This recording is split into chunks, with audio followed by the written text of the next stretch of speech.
Episode की शुरुआत में फील्डर और ग्रैंड मास्टर को दिखाया जाता है जो स्कूल के फंड के बारे में बात कर रहे होते हैं और काफी चिंतित होते हैं। और अब सभी को ग्राउंड में दिखाया जाता है जहां ग्रैंड मास्टर सभी से कहते हैं, पिछले 3 महीनों में तुमने अपने आप को काफी मजबूत बनाया है, पर एक बेहतर सोल मास्टर बनने के लिए ये काफी नहीं है। इसलिए आज से ट्रेनिंग पे दूसरे पड़ाव की शुरुआत करूंगा कहकर वो सोल अरीना में फाइट के लिए कहते हैं, क्योंकि इससे उनकी ट्रेनिंग जल्दी होगी। और बताते हैं, जितनी जल्दी तुम्हें सिल्वर सोल बैच मिलेगा तुम्हारी ट्रेनिंग उतनी ही जल्दी पूरी होगी। और बताते हैं कि इससे इनकम भी अच्छी होगी। और सिल्वर सोल बैच के बाद पूल सबकी ग्रुप बैटल होगी और तुम्हारी टीम का नाम होगा श्रेक सेवन डेविल्स। और वो उन्हें कुछ रूल भी बताते हैं। पहला, अपनी आइडेंटिटी कभी रिवील नहीं करनी है। दूसरा, बैटल में हमेशा मास्क और निक नेम के साथ लड़ना है। तीसरा, कोई भी सैन के हिडन वेपन्स का यूज नहीं करेगा। और तुम एक बिल में 2 बार फाइट कर सकते हो। और अब सभी को एक रूम में दिखाया जाता है जहां ग्रैंड मास्टर सभी को फाइट के बारे में बता रहे होते हैं और सभी को अपनी अपनी टीम बनाने को कहते हैं। फिर ग्रैंड मास्टर उन्हें एक एक मास्क देती है जिससे उनकी आइडेंटिटी रिवील ना हो। और सभी को निकनेम भी देते हैं। दोस्ती को इविल आई वाइट टाइगर, ऑस्कर को सोसेज सेलर, सैन को थाउजेंड हैंड, असुआ मोटे को इविल प्रीमिक्स, जीवो को फ्लेक्सिबल ट्रिमिंग, बनी रॉन्ग रॉक को कीबाओ, अंबर बिल्ली को कैट ऑफ नेदरवर्ल्ड। और अगले एपिसोड में सभी की अरीना में एंट्री दिखाई जाती है और अब सभी अपनी अपनी फाइट करने चले जाते हैं। सेन और जीवो के अपोनेंट कैट एंड माउस होते हैं। अब इन दोनों के बीच फाइट स्टार्ट होती है। Cat and mouse classic combination skill का यूज करते हैं जिससे वो गोल गोल घूमने घूमते सेन और जीवो पर अटैक कर रहे होते हैं और वो दोनों बच रहे होते हैं। अब सैन सेकंड स्किल का यूज करता है और उन्हें रोक देता है जिससे कैट हवा में उड़ जाती है। तो जीवो उसे एक जोरदार पंच मारती है जिससे फाइट खत्म हो जाती है और जीवो और सेन बैटल जीत जाते हैं। और अब सभी अपनी अपनी फाइट्स के बारे में बता रहे होते हैं और सभी लोग फाइट्स आसानी से जीत गए होते हैं। और ग्रैंड मास्टर सभी को ग्रुप बैटल में जाने के लिए कहते हैं। ये बैटल फ्रेंजी बैटल टीम के साथ होनी थी। ये टीम 7 दिन में लगातार 7 बार जीती है जो खतरनाक टीम है। अब अरीना में श्रेक सेवन डेविल्स की एंट्री होती है और सभी अपनी अपनी सोल स्किल्स दिखाने लगते हैं। उनकी अपोनेंट टीम लीडर की सोल पावर राइनो की होती है। अब फाइट स्टार्ट होती है जिसमें बॉस दी राइनो से लड़ता है और रिंगरो उसकी पावर बूस्ट करती है जिससे बॉस भी उससे बराबर टक्कर। तभी 2 बंदे रिंग रॉक पर अटैक करते हैं पर सेन उसे बचा लेता है। अब उन सभी के बीच एक जोरदार फाइट होती है।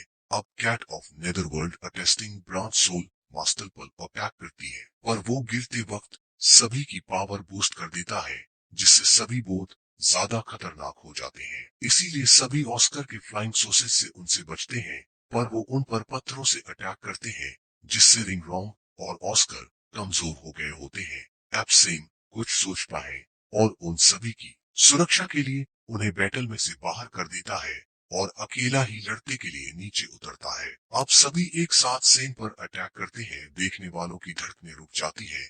सेन को पता होता है कि पावर स्टेट के बाद सभी कमजोर होंगे तो सेन उनके टीम लीडर पर अटैक करता है और एक जोरदार पंच मारता है जिससे वो ढेर हो जाता है। अब गेंडे की पार्टनर सेन को मकड़ी के जाल में फंसाती है पर सेन के पास भी मकड़ी की पावर होती है तो वो सेन की तरफ खींचती चली जाती है और सेन उसका गला पकड़ लेता है। ये देखकर सभी लोग हैरान और एक्साइटेड होते हैं और सेन एक ही बार में उसकी टीम के बंदों को सिल्वर ग्रास में जकड़ लेता है और उन्हें घुमाकर फेंकता है जिससे वो टीम हार जाती है और श्रेक सेवन डेविल्स जीत जाते हैं। और अब सभी बहुत खुश होते हैं और एक दूसरे के साथ मस्ती करते हैं।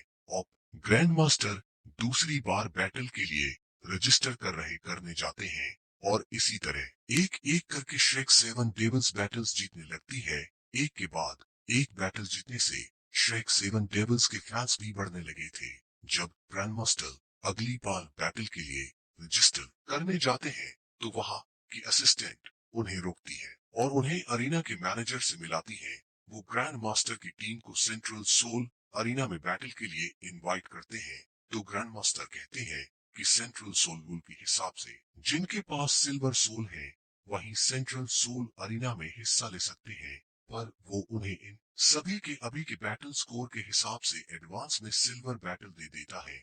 जब ग्रैंडमास्टर इसकी वजह पूछते हैं तो वो बताते हैं कि 3 दिन पहले एक सिल्वर सोल बैटल टीम यहाँ आई थी, उन्हें नोबल्स द्वारा इनवाइट किया गया था। नोबल्स ने उन पर फायदेमंद दांव लगाया जिससे वो टीम जीत गई, और वहीं उनके सबसे बड़े नुकसान का कारण है उनकी सोल रैंक 40 से ऊपर है, जिनसे उनको ज्यादा पिक करना पड़ता है और उन्हें कोई भी हरा नहीं पा रहा है। अगर ऐसा ही चलता रहा तो अरीना नुकसान नहीं झेल पाएगी। अब मैनेजर ग्रैंडमास्टर को अपोनेंट टीम की डिटेल्स फाइल देते हैं और ग्रैंडमास्टर वहां से चले जाते हैं। एपिसोड की शुरुआत में ग्रैंडमास्टर सभी स्टूडेंट को सेंट्रल सोल अरीना में फाइट करने के लिए कहते हैं और बताते हैं कि अगर हम फाइट को जीतते हैं तो हल एक को 500 गोल्ड कॉइन और 10,000 गोल्ड कॉइन रिवॉर्ड में मिलेंगे। ये सुनकर सभी फाइट के लिए मान जाते हैं। अब ग्रैंड मास्टर उन्हें अपोनेंट टीम की डिटेल फाइल देते हैं, जिसमें पहला कैप्टन यूटिंग मार्शल सोल ब्लू लाइटिंग टेरेक्स रैंक 39, दूसरा वाइस कैप्टन डुगू यन स्पिरिट सोल्जाई फोस्टर सरपेंट रैंक 36, तीसरा ऑसलर spirit soul haunted panther rank 36, चौथा healing spirit soul 9 heart apple rank 35, पांचवा sea brothers spirit soul multiple turtle rank 37, छठा यूफिक स्पिरिट सोल विलम केमी बर्ड रैंक 36। ये टीम काफी ताकतवर होती है। अब सभी मिलकर उनसे फाइट करने की प्लानिंग करते हैं। अब एपियर टीम को दिखाया जाता है, जिनके मास्टर अपनी टीम को श्रेक 7 डेविल्स टीम की डिटेल्स देते हैं, जिससे इन्हें भी पता चल जाता है कि ये बैटल आसान नहीं होगी। और अब सभी की सिंपल अरीना में एंट्री दिखाई जाती है। अब उन सभी को 1 मिनट दिया जाता है अपनी अपनी सोल पावर दिखाने के लिए, जो कि मैंने आपको पहले ही बता दी है। अब दोनों टीम के बीच फाइट स्टार्ट होती है। मूबीज भाइयों से फाइट करता है और उन्हें अच्छी टक्कर देता है। तभी यूफिक जीवू पर अटैक करता है, जो जीवू को उठाकर दूर फेंक देता है, जिसे सेन बचा लेता है। सेन अपनी प्लानिंग के हिसाब से एपियर टीम लीडर को अकेला करके घेर लेते हैं, क्योंकि लीडर बड़े परिवार से है और घमंडी है, तो सेन उसका फायदा उठाना चाहता है और होता भी ऐसा ही है। अब सभी मिलकर यूटिन पर अटैक करते हैं और उसे पकड़ लेते हैं, पर वो घमंड में बिना टीम के उन पर अटैक करता है, जिसका सामना मूवी टाइगर वेब से करता है। अब टीरिक्स के इस्तेमाल से यूटिन कमजोर हो गया होता है, तो अब सभी एक एक करके यूटिन पर हमला करते हैं। उनके टीममेट्स भी उनकी मदद के लिए नहीं आ पाते, क्योंकि मोटे ने पहले ही वहां पर आग लगा दी होती है। अब जीवू यूटिन पर ईगल फाइटिंग टेक्निक का यूज करती है और मूवी उसका हाथ तोड़ देता है, जिससे यूटिन घायल हो जाता है। ये देखकर येंजी को गुस्सा आ जाता है और वो श्रेक टीम पर सरपेट ब्रेन पर इस्तेमाल कर देती है, जिससे उन सभी की जान भी जा सकती थी। पर सेन को इस जहर का तोड़ पता था, तो वो इससे आसानी से सबको बचा लेता है। ये देखकर सभी हैरान होते हैं। तभी वहां पर येलिक आ जाती है, जो यूटिन को ठीक कर देती है और अब असली बैटल शुरू होती है, जिसमें मुबे यूटिन से कैट पैंथर से लड़ती है, मोटा यूपिंग से लड़ता है। सभी एक दूसरे को बराबर टक्कर दे रहे होते हैं। जीवू जी ब्रदर्स से लड़ रही होती है। जी ब्रदर्स जीवू को अपने डिफेंस जाल में फंसा लेते हैं, जिससे जीवू को बहुत तकलीफ होती है और वो घायल हो जाती है। तभी सेन जीवू को वहां से बाहर निकाल लेता है। अब सभी जीवू को इस हालत में देखकर बहुत गुस्सा होते हैं और दुगनी पावर से एपीएफ टीम पर अटैक करते हैं। अब मूवी और जो सोल स्पिरिट कॉम्बिनेशन का यूज करते हैं और अपनी स्पिरिट सोल को आपस में